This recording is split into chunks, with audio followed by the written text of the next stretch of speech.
All right. Just kind of get this in here.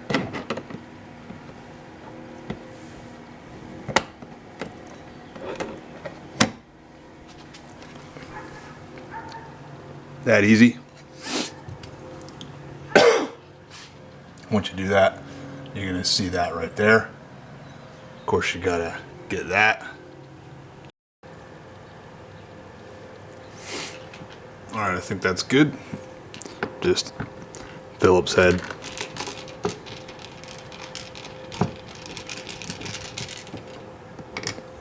That's it. Over here,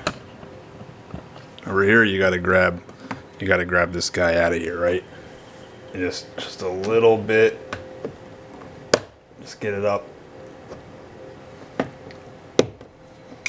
Just sit and then put the tool down and just pull the rest back with your fingers carefully. Right, just carefully, right? And it's really up here. You can get one of these guys. Just pull it. You know, the funny thing is, I've done this like 5 or 6 times, and this has never happened. So I don't know why this thing decides to be a pain in the ass this time, but just play with it back and forth. It comes off. It's never that hard. And then anyway, there's another screw up there. Before I hit that, this panel here, you want to kind of get your removal tool or whatever that you're using, and this again, just prying it up just a little bit, right? You're just going to use your fingers to get the rest of it.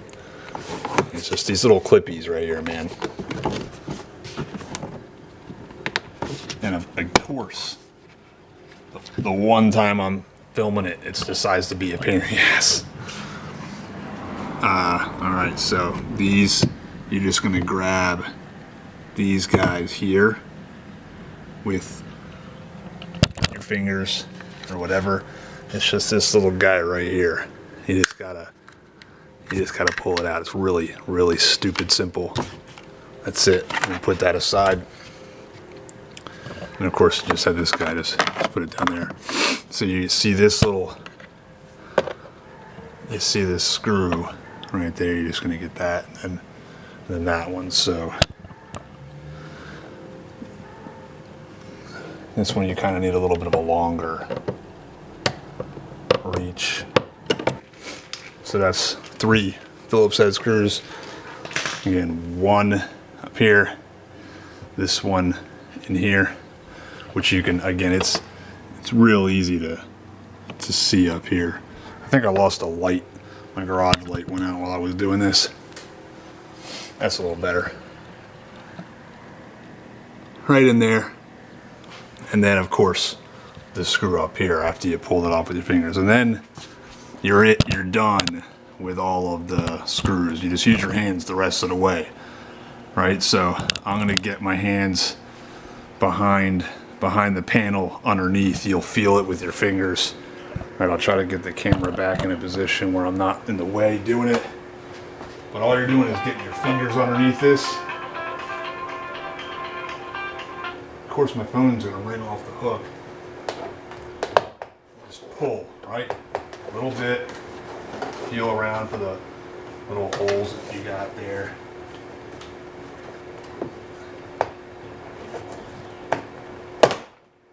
Comes off real easy. Just use a little bit of force, but be careful at the same time.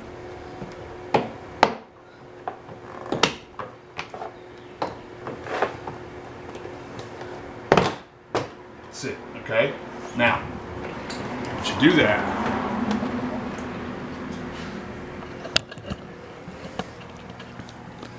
you're gonna have these guys, okay? Now I've got this cord here. You won't have that when you do this the first time. That's just there because I mounted my tweeter there. This guy right here, I'm gonna have to put the camera down because I can't do this with 2 hands, but all you're gonna do, I'll try. All you're gonna do technical difficulties. All you're gonna do is pull these off, right? And then they come right out. It's a little ball joint. It's not that complicated. Just hard to do with one hand. So I'm gonna put this down.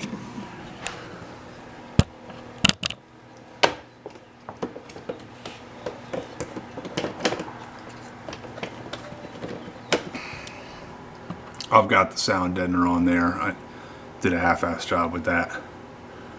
And then here, it kind of goes sideways so I can get in there. I can't tell if that's focusing well or not, but that's the Rockford Fosgate. I've got the foam baffle around it, and I've got, this is the adapter.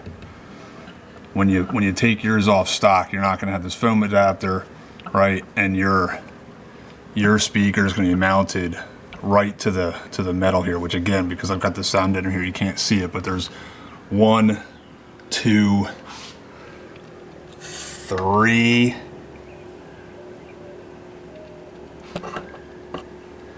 Really hard to see. 3 screws. That'll be the same way on the factory. It'll be the same way on the once you do your Metro. These are the Metro adapters, whether you make your own or whatever. It doesn't change where those 3 bolts are. It's still going to be the same. You'll see it when you pull off the factories, but it's just going to look just like that. And then you put it back the same way, backwards. So I'll try to put this down, and I'll try to do that with 2 hands here. Get stuff out of the way. Just put it back the same way you took it off. Kind of get these. You might want to pay attention to how they were. White's on top, green's on the bottom. Green is the green's the handle, and white's the lock. And it's real easy. It's a lot easier if you start by the top. Hopefully you guys can see this. If you start at the top, kind of put it back that way, being careful of where your hole is there, right? And then you put it all back, and then you just push it all back. You hear it all snap back into place.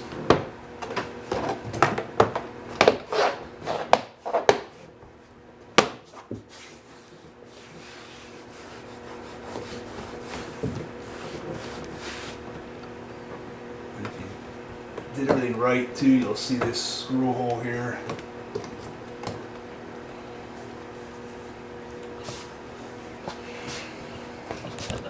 Hopefully that came through okay. Anyway, again, there's your hole right there. Everything should be lined back up the right way. Screw all those in. I'm going to start with the big guys.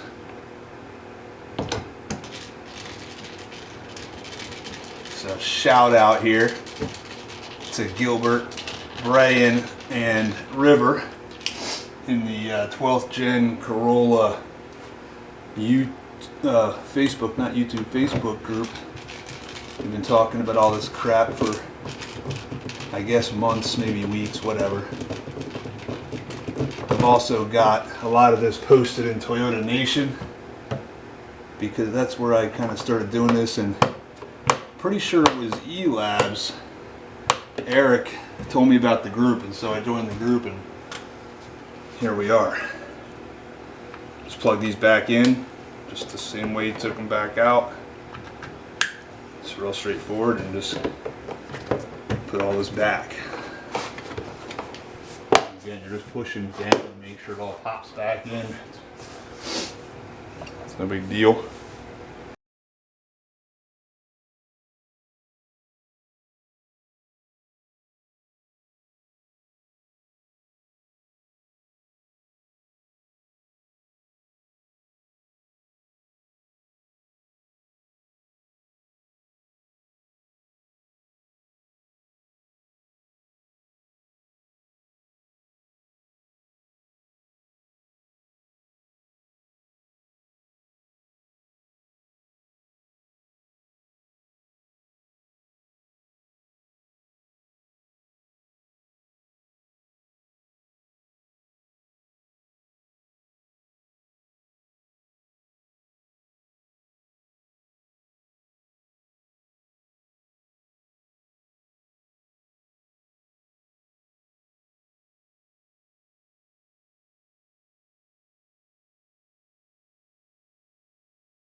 And then pull this out, situate this back in there.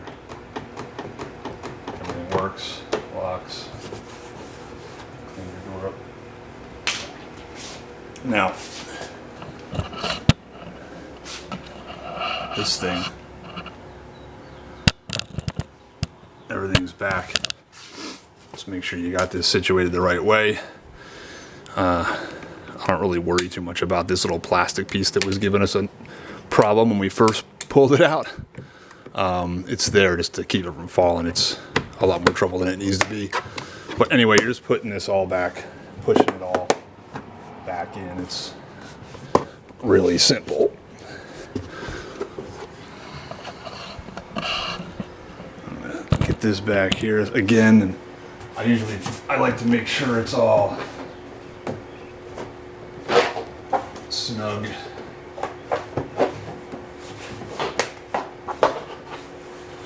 But the little clips are on the outside. And that's it. Well, I'm sure I'll do some more of this, but that's it for that.